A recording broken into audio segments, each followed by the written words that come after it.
Sumapit na ang buwan ng Marso at muli na namang aarangkada ang ating mga graduates sa pagtulong sa ating bayan at katuwang nila sa pag-unlad. Siyempre, nariyan ang mga programang handog sa atin ng pamahalaan.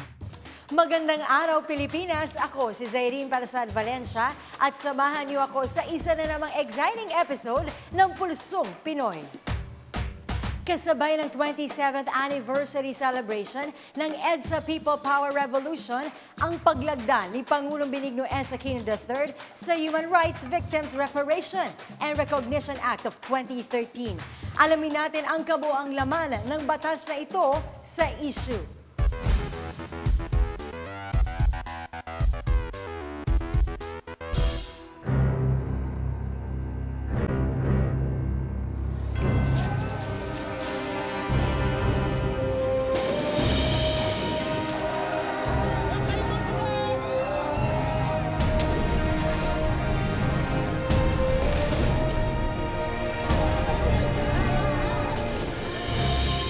I signed Proclamation number 1081, placing the entire Philippines under martial law. Libo-libo at walang nagmo-monitor diyan, walang nakakapag-document ang mga pinaslang, pinatay, summary executions, massacres, illegal arrests, torture, tapos mga enforced disappearances.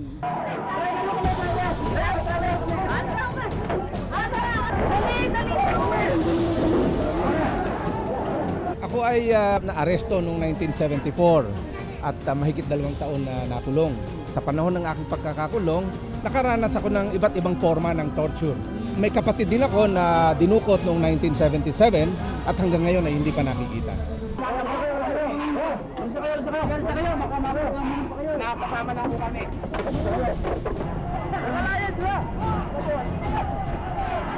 Niyurakan yung ating mga karapatan nung kapanahunan yon, kaya lumaban.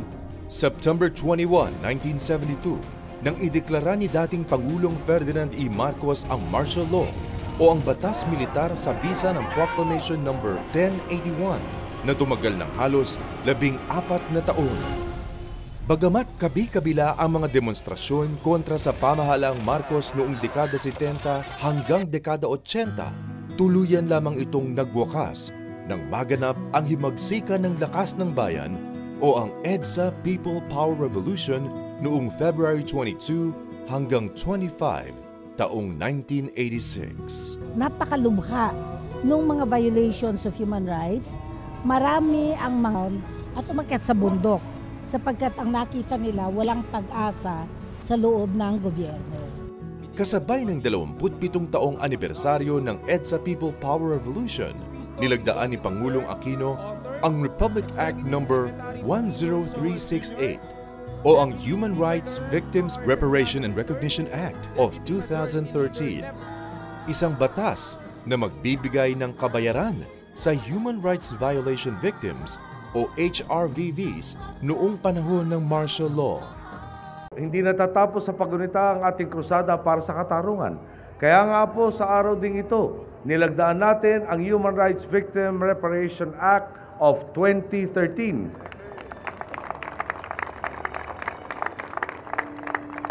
Bilang pagkilala sa pagdurusang dinaanan na napakarami noong batas militar. At upang ipakitang lumipas man ang henerasyon, hindi tayo paghihinaan ng loob sa pagtatama ng mga mali ng nakaraan. Sa ilalim ng batas na ito, kinikilalang HRVVs ang mahigit 9,000 claimants sa isang class suit laban kay Pangulong Marcos sa U.S. Federal District Court ng Honolulu, Hawaii. Otomatiko ring kikilalaning mga biktima ang mga kabilang sa Bantayog ng Bayani Foundation. Bubuo ng isang Human Rights Victims Claims Board na siyang magpoproseso at mag-iimbestiga ng mga aplikasyon para sa claims. Ito ang magtatakda kung magkano ang ibabayad sa biktima. Depende sa naranasan niyang paglabag sa karapatang pantao. Point system ang isasagawa ng board sa pag-alam kung gaano kabigat ang paglabag na naranasan ng isang biktima. 10 puntos ang ibibigay sa mga biktimang namatay na o kasalukuyan ring nawawala. 6 hanggang 9 na puntos sa mga nakaranas ng pisikal at sexual na pang-aabuso. 3 hanggang 5 puntos sa mga ikinulong. At 1 hanggang 2 puntos sa mga biktima ng iba pang uri ng pananakot. Ang ibabayad sa mga HRVVs ay kukunin sa 10 bilyong pisong ill-gotten wealth ng mga Marcos na inilipat sa pamahalaan ng Pilipinas ng Swiss Federal Supreme Court. Base ito sa December 10, 1997 order ng nasabing korte. 2 taon mula sa araw ng pagpapatupad sa Implementing Rules and Regulations o IRR ng batas ang panahon na ibinigay sa Claims Board para iproseso ang applications for claims. May 6 na buwan naman mula sa paglalabas ng IRR para mag-apply for reparation ang isang HRVV. Kung ang isang biktima ay patay na o nawawala, maaaring mag-apply para sa reparation ang kanyang pamilya at sila rin ang tatanggap ng claims kapag napatunayan na siya ay isang human rights victim. Ang sinasabi ng batas, ganito, the Board of Claims or Board of Compensation may ask the head of the Commission on Human Rights for the distribution. As a matter of fact, tumutulong na ngayon nagsisimula na kami kasi ang daming sumusulat sa amin. Sinasabi namin kung ano yung dapat ninyong gagawin, kailangan may ID kayo, affidavit na magpapatunay, meron kayo mga some evidences, documents to show that you are really victims. Lahat ng human rights violation victims ay kikilalanin sa pamamagitan ng paglalagay ng kanilang mga pangalan sa Roll of Human Rights Victims na gagawin ng board. Samantala, ang Human Rights Violation Victims Memorial Commission naman ang mangangasiwa sa itatayong museo ng martial law. There's 500 million pesos that will be launched para itayo yung museum. At dun sa museum na yun, nandyan lahat yung mga stories of struggle ng mga biktima. At dito sa museum na ito, dun lalabas yung katotohanan tungkol sa ano nga ba nangyari ng martial law, ano ang katotohanan nito. Yung martial law documents dapat ibigay mula sa ISAP, sa mga intelligence agencies, at ma-digitize, ma-organize, ma-classify ito upang malaman ng mga kabataan ang katotohanan tungkol sa martial law at matuto sila. Matapos ang 40 taon, sariwa pa rin ang lupit ng martial law sa alaala ng mga biktima nito habang ang ilan sa kanila patuloy na humihingi ng hustisya o kaya na may hanggang ngayon hindi pa rin nakikita. Kaya ang pagsasabatas ng Human Rights Victims Reparation and Recognition Act of 2013 ay isang tagumpay para sa lahat ng biktima ng batas militar. Yung aming unti-unting ipinunla mula nung late 60s sa kabuuan ng 70s ay nagbunga. Mahabang pakikibaka ito mismong batas na ito ay mahigit 1 dekada ang aming ipinaglaban para magtagumpay. So ibig sabihin talagang kailangang makipaglaban para makamit yung layunin para sa ating bayan. Anything for our country, worth it. Ang revolusyon nagsauli ng demokrasya ay saring inspirasyon natin ngayon upang idiretso ang pag-asenso at pag-arangkada. Araw-araw po nating ipagdiwang ang dangal ng isang lahing hindi na muling babaksak, hindi na muling magpapaapi, hindi na lamang basta makukontento sa kultura ng pagbangon. Araw-araw po nating isa puso ang bagong kultura ng walang dalawang isip, walang atubili at walang takot na pagsulong. Karapatan nating sumulong at umasenso. Obligasyon natin ang kaganapan nito.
nagdaang buwan, ipinagdiwang natin ang 22nd National Arts Month na ginanap sa iba't ibang bahagi ng bansa. Ano-ano kaya ang makukulay at masasayang festivities na matutunghayan natin dito? Iyan ang kwentong tampok namin ngayon sa Salaysay ng Lahi.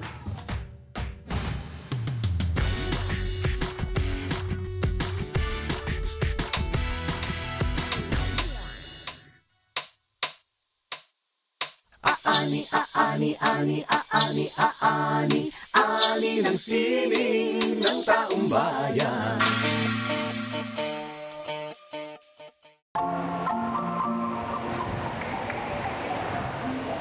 Mula nang ideklara noong 1991 ang buwan ng Pebrero bilang buwan ng sining, taon-taon ang naging pagdiriwang nito sa buong bansa sa pangunguna ng National Commission for Culture and the Arts. Dala-dala ang temang Celebrating Icons na ipakita sa mga iba't ibang pagtatanghal at aktibidad ang galing at pagiging malikhain ng mga Pilipino sa 7 larangan ng sining na kasama sa selebrasyon ng Philippine Arts Festival ngayong taon. Ito ay ang musika, sayaw,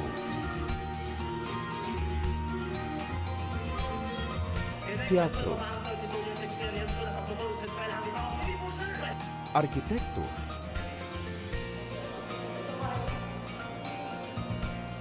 pinta, sinematografiya,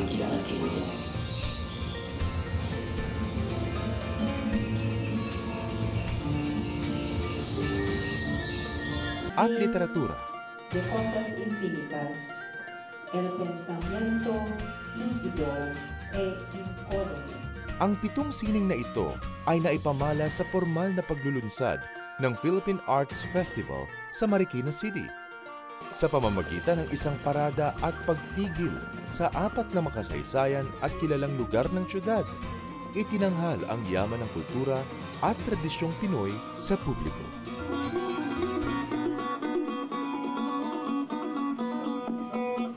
Bilang bahagi ng Philippine Visual Arts Festival, nagpakita ng husay sa pagpipinta ang mga nakiisa rito. Bali, ang tema po namin dito sa Marikina is yung kung paano pangangalagaan ng kalikasan. Itong ginawa po naming mural, ito po yung kung paano sirain ang kalikasan. Kaya pinapakita namin sa mga tao kung paano sinisira, sana pangalagaan na lang po.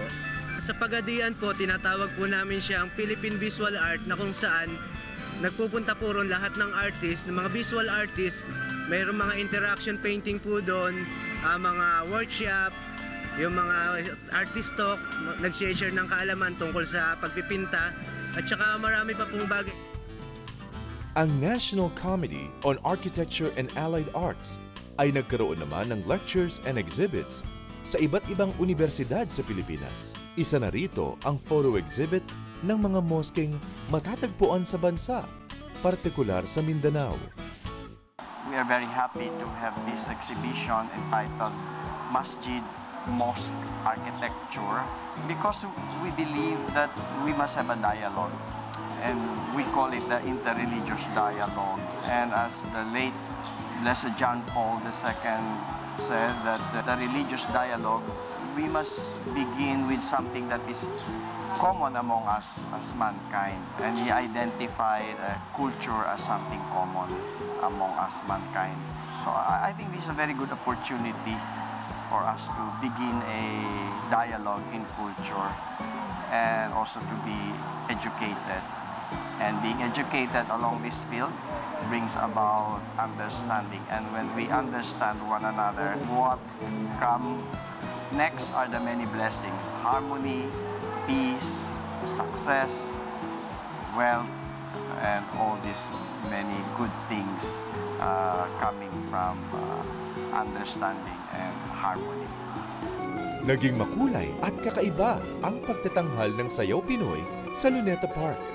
Isa lamang sa 42 lugar na nilahukan ng 85 performing arts group sa buong Pilipinas. In Sayaw Pinoy, all the different forms of dance are highlighted, are showcased. So there's classical ballet, Philippine folk dances, the traditional dances, and ballroom, hip-hop, contemporary, and modern jazz. So it's a complete feast of the different forms of dance. And Sayaw Pinoy is a celebration of talent, of generosity of the professional dance companies to perform back-to-back with young and upcoming groups, which we discover, encourage, and inspire to go on until they become professional dance companies.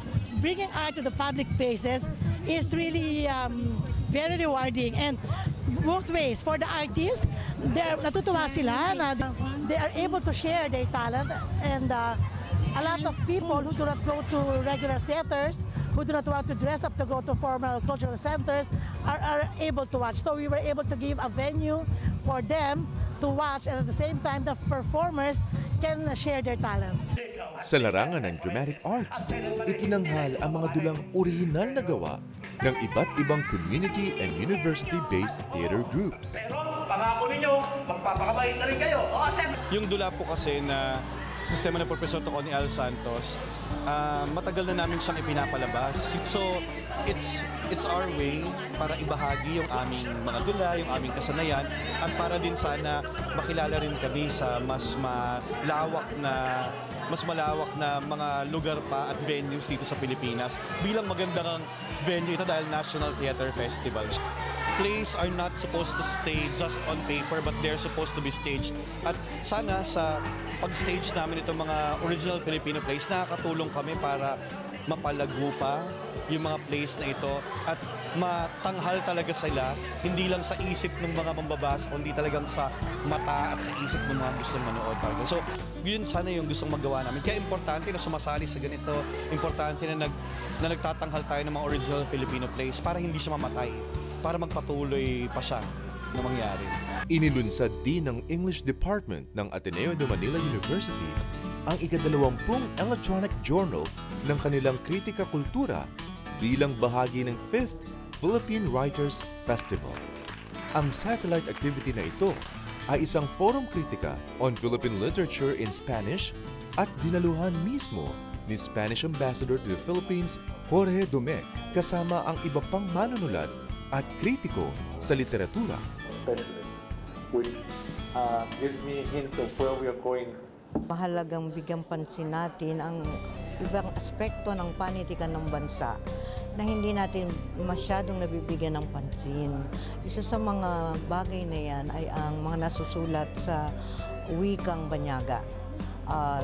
300 taon ng Espanya, ang kolonyalismo ng Espanya ay nagbigay bunga sa isang uri ng panitikan na tinatawag nating panitikan sa Kastila.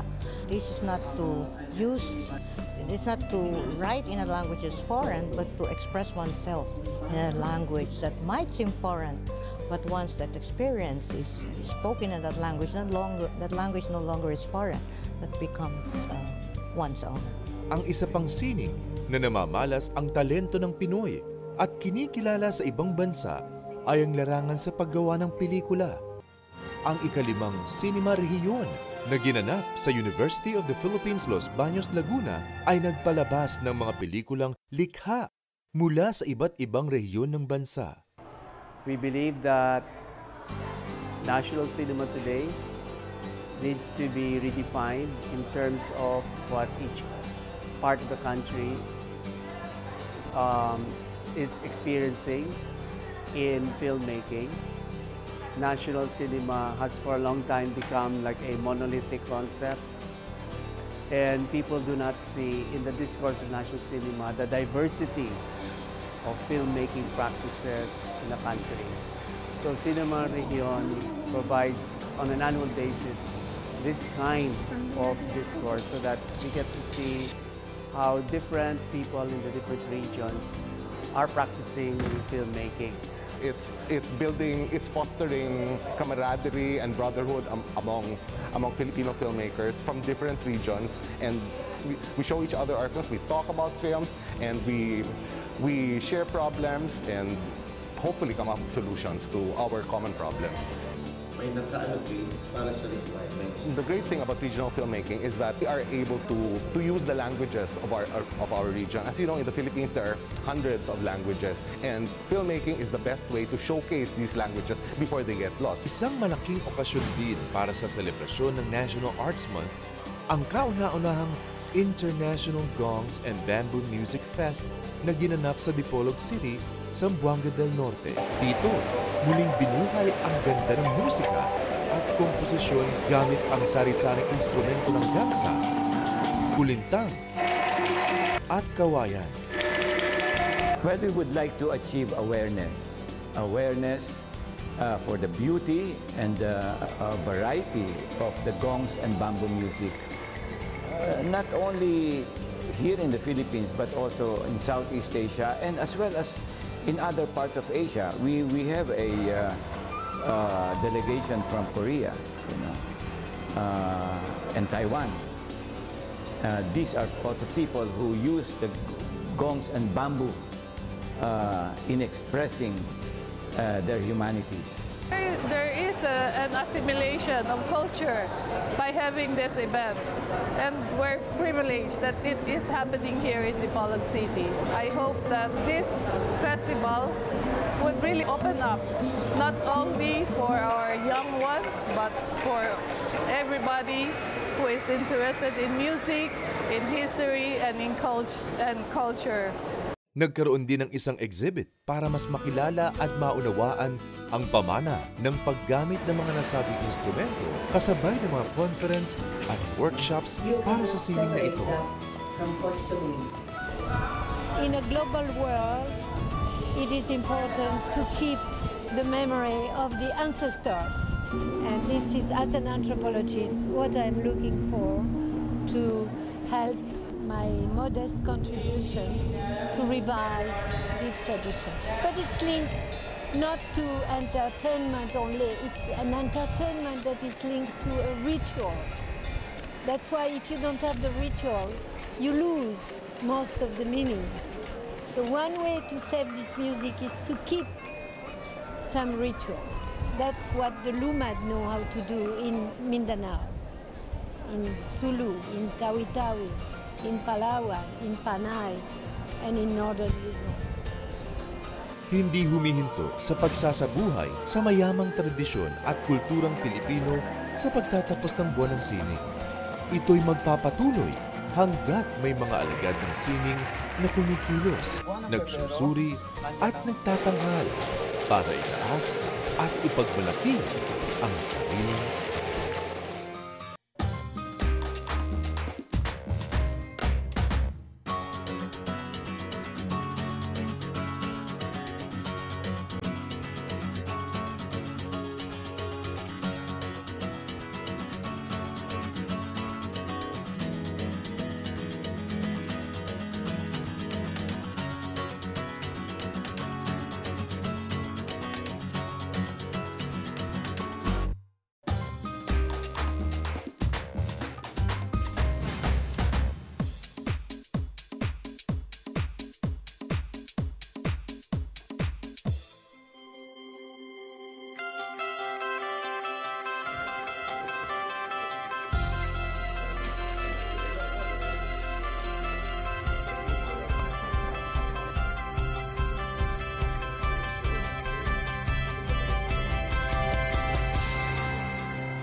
Once again, ladies and gentlemen, President Benito S.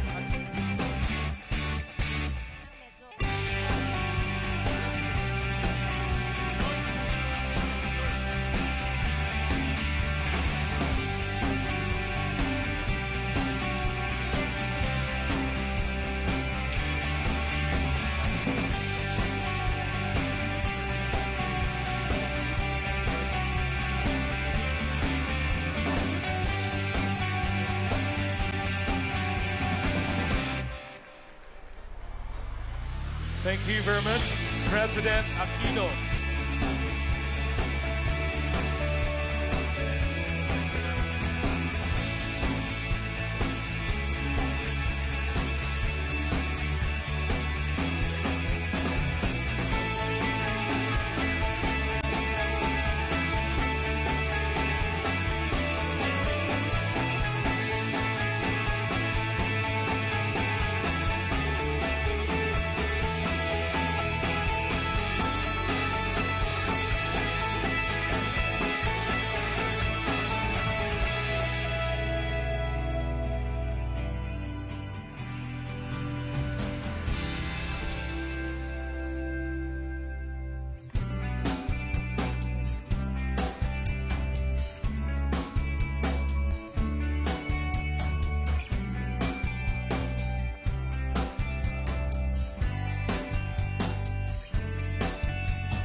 Bago tayo magpaalam, halina't pakinggan muna natin ang isang maikling mensahe mula kay Pangulong Aquino. Hinangaan po tayo ng buong mundo. Naging huwaran ang people power na iba pang mga revolusyon na nagpabaksak ng diktadurya sa ibang panig ng daigdig. Nagbigay tayo ng pag-asa sa iba pang mga lahi. Kakayanin pala, posible pala, hindi pala kailangan ng dahas upang makamtan ng pagbabago. Ang mga episodes ng ating programa ay maaari ninyong mapanood sa rtvm.gov.ph. You can also visit our Facebook page and YouTube channel and follow us on Twitter. Ako po muli ang inyong lingkod, Zairine Parasad Valencia. And see you next week dito sa Pulsong Pinoy.